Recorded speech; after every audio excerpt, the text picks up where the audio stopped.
श्री शिवाय नमस्तुभ्यम। हर हर महादेव भक्तों, आज हम कार्तिक मास महात्म्य का 19वां अध्याय श्रवण करेंगे। जय श्री गणेश। श्री विष्णु मम हृदय में प्रेरणा करने वाले नाथ, पढ़ूं सुनो महात्म कार्तिक, राखो सिर पर हाथ। जय श्री गणेश। राजा पृथु ने पूछा, हे देवर्षि, अब आप कहिए कि जब माता पार्वती जी ने भगवान विष्णु जी को यह आज्ञा दी कि तुम जाकर उसकी स्त्री का पतिव्रत भ्रष्ट करो, तब भगवान विष्णु ने वहां जाकर क्या किया तथा जलंधर की स्त्री का पतिव्रत कैसे भ्रष्ट हुआ? श्री नारद जी ने कहा, जलंधर के नगर में जाकर भगवान विष्णु ने उसकी पतिव्रता स्त्री वृंदा का पतिव्रत भंग करने का विचार किया। वह उसके नगर में एक उद्यान में जाकर ठहर गए और रात में उसे स्वप्न दिया। वह उनकी माया और अद्भुत कार्य पद्धति थी और उनकी माया द्वारा जलंधर की स्त्री पतिव्रता वृंदा ने रात में यह स्वप्न देखा कि उसका पति नग्न होकर सिर पर तेल लगाए महिष पर चढ़ा है। वह काले रंग की माला पहने हुए है तथा उसके चारों ओर हिंसक जीव हैं। वह सिर मुंडाए हुए अंधकार में दक्षिण दिशा की ओर जा रहा है। उसने अपने नगर को समुद्र में डूबा हुआ देखा और इस प्रकार के बहुत से भयानक सपने देखे। फिर तुरंत ही वह जाग पड़ी और स्वप्न के संबंध में विचार करने लगी। इतने में उसने सूर्य को उदय होते हुए देखा तो सूर्य में उसे एक छिद्र दिखाई दिया तथा वह कांतिहीन था।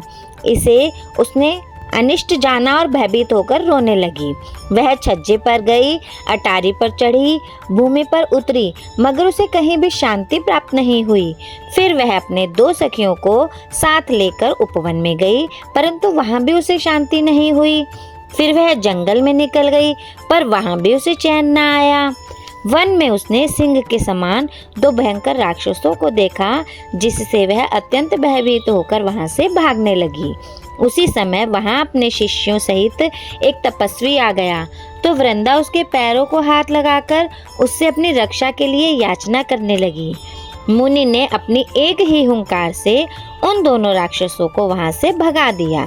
वृंदा को आश्चर्य हुआ और वह भय से मुक्त हो मुनि को हाथ जोड़कर प्रणाम करने लगी और कृतज्ञता का ज्ञापन किया।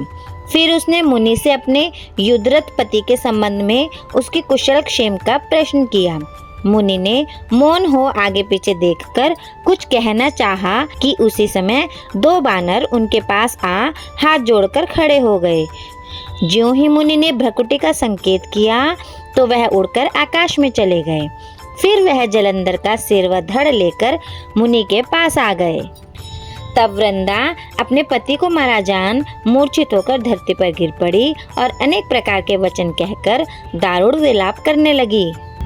तत्पश्चात उसने मुनि जी से कहा, हे कृपानिधि, आप मेरे पति को जीवित कर दीजिए। पतिव्रत परायण दैत्य पत्नी ऐसा कहकर दुखी श्वासों को छोड़ती हुई मुनि के चरणों में गिर पड़ी। तब मुनीश्वर ने कहा, यह शिवजी द्वारा युद्ध में मारा गया है, अतः यह जीवित नहीं हो सकता, क्योंकि जिसे भगवान शंकर मार देते हैं वह कभी जीवित नहीं हो सकता।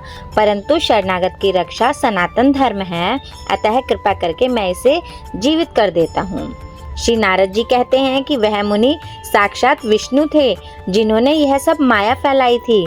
वह वृंदा के पति को जीवित करके अंतर्ध्यान हो गए। जलंधर ने उठकर वृंदा का आलिंगन किया और उसका मुंह चूमा।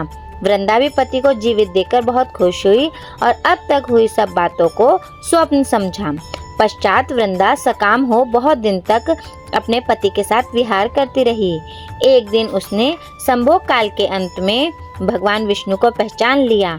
तब वह उन्हें प्रताड़ित करती हुई बोली, हे पर स्त्री से गमन करने वाले विष्णु, तुम्हारे शील को धिक्कार है।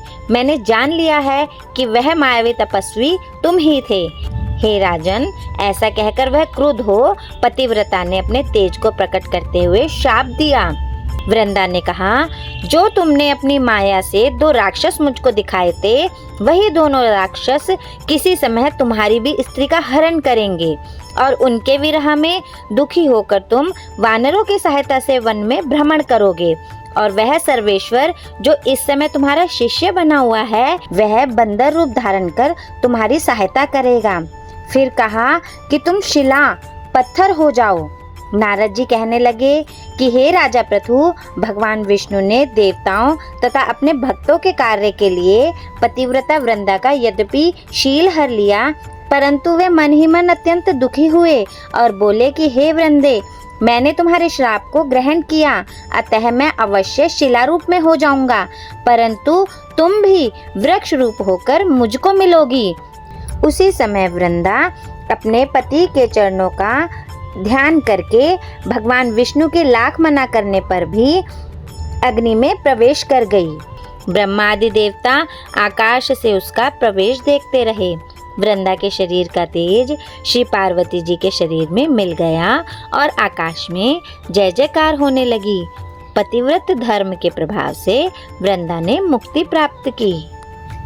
इस प्रकार कार्तिक मास महात्म्य का 19वां अध्याय संपूर्ण हुआ। बोलो श्री हरि विष्णु भगवान जी की जय। जय जय श्री राधे। श्री शिवाय नमस्तुभ्यम। हर हर महादेव भक्तों।